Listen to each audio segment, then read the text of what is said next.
Assalamualaikum warahmatullahi wabarakatuh. Baiklah, saya akan mempresentasikan tugas pertemuan 4.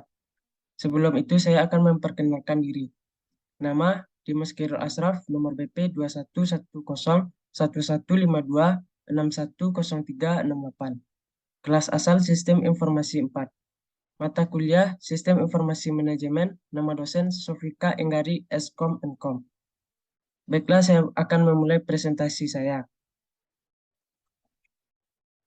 Yang akan dipresentasikan ada 6 poin. Yang pertama, syarat-syarat sebuah sistem. Yang kedua, komponen sistem. Yang ketiga, klasifikasi sistem.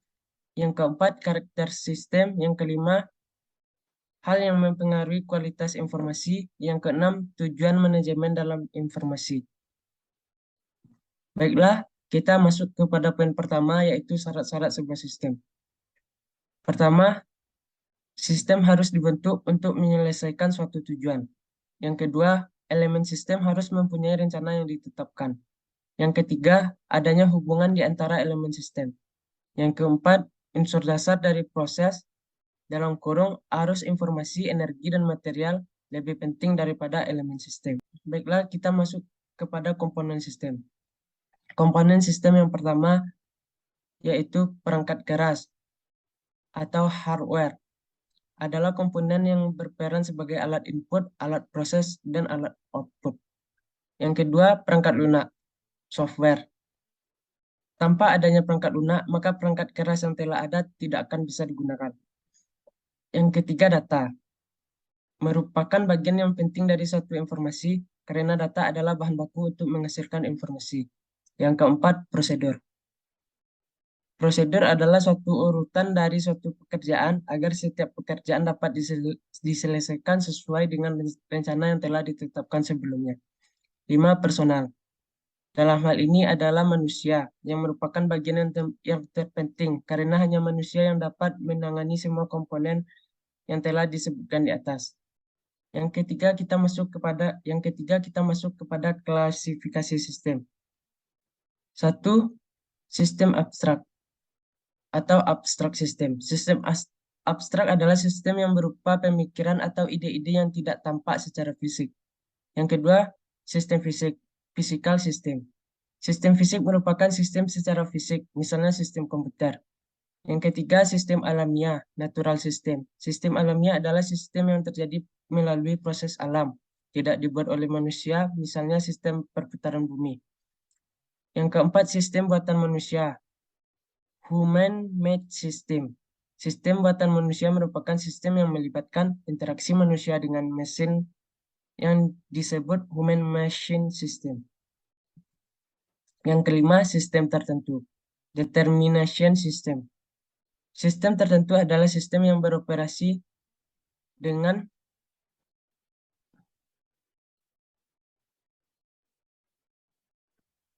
yang kelima, sistem tertentu, determination system. Sistem tertentu adalah sistem yang yang kelima, sistem tertentu, determination system. Sistem tertentu adalah sistem yang beroperasi dengan tingkah langkah dapat. Yang kelima, sistem tertentu, determination system. Sistem tertentu adalah sistem yang beroperasi dengan tingkah laku yang dapat diprediksi. Yang keenam, sistem tak tentu, probabilistic system. Sistem tak tentu adalah sistem yang kondisi masa depannya tidak dapat diprediksi karena mengandung unsur probabilistik. Ketujuh, sistem tertutup, closed system. Sistem tertutup adalah sistem yang tidak terhubung dan tidak terpengaruh oleh lingkungan luarnya.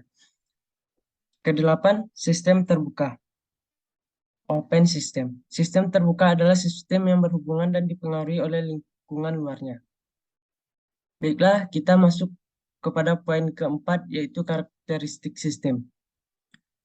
Karakteristik sistem yang pertama terdiri dari komponen sistem atau komponen.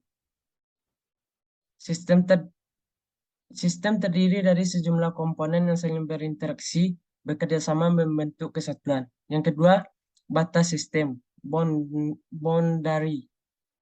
Batas sistem merupakan daerah yang membatasi antara suatu sistem dengan sistem yang lainnya atau dengan lingkungan luarnya. Yang ketiga, lingkungan luas. Yang ketiga, lingkungan luar sistem, environment.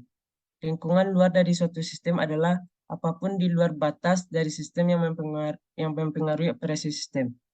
Yang keempat, interface. Interface merupakan media penghubung antara satu subsistem dengan subsistem yang lainnya. Yang kelima, input. Input merupakan energi yang dimasukkan ke dalam sistem. Yang keenam, output. Output merupakan hasil dari energi yang diolah dan diklarifikasi menjadi output yang berguna dan sisa pembuangan. Yang ketujuh, pengolah sistem, proses. Suatu sistem mempunyai bagian pengolah yang akan merubah masukan menjadi keluaran. Yang ke-8, sasaran sistem, objektif. Suatu sistem merupakan tujuan goal atau sasaran objektif. Yang kelima yaitu yang mempengaruhi kualitas informasi. Yang pertama, akurasi atau akurasi. Akurasi adalah sebuah informasi yang harus akurat. Karena dari sumber informasi hingga penerima informasi kemungkinan banyak terjadi gangguan yang dapat mengubah atau merusak informasi tersebut. Yang kedua, tepat waktu, timelines. Informasi yang dihasilkan dari suatu proses pengolahan datanya tidak boleh terlambat atau usang. Yang ketiga, relevansi atau relevansi. Informasi dikatakan berkualitas jika relevan bagi pemakainya. Poin keenam yaitu tujuan manajemen dalam informasi. Pertama, menyediakan informasi yang berguna dalam menganalisa data dan pengambilan keputusan bagi suatu perusahaan atau bisnis. Yang kedua, memudahkan pekerjaan dan pengolahan manajemen dalam suatu perusahaan atau bisnis.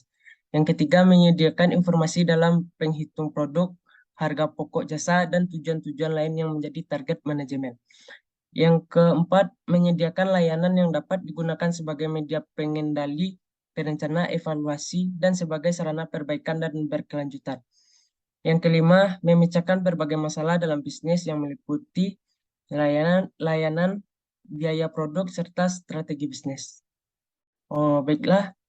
Sekian hasil dari tugas pertemuan 4 yang saya buat. Terlebih dan terkurang saya mohon maaf. Assalamualaikum warahmatullahi wabarakatuh.